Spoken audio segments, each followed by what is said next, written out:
เสียงยัง เก้าอี้แบบนี้เลย เสียงเสียงอะไรเจ็บไหมพ่อเต้ใส่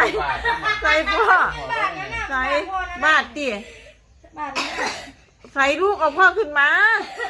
เอาพ่อขึ้นมาเอิ้นคนไหนพ่อเร็ว แล้วขึ้นมา มาดินคม ๆกระจุยกระจาย คม คุณก็ลุกขึ้นมา เอาพ่อขึ้นมาลูกเอาพ่อขึ้นมาแม่เต้ เอาว่าขึ้นมา ลูกมาพ่อขึ้นเต้ ให้พ่อนั่งตรงนี้ เต้เอาพ่อขึ้นมาลูกไปเอาตัวเขียวมา ตัวเขียวมันก็น่าจะไม่ไหวอ่ะ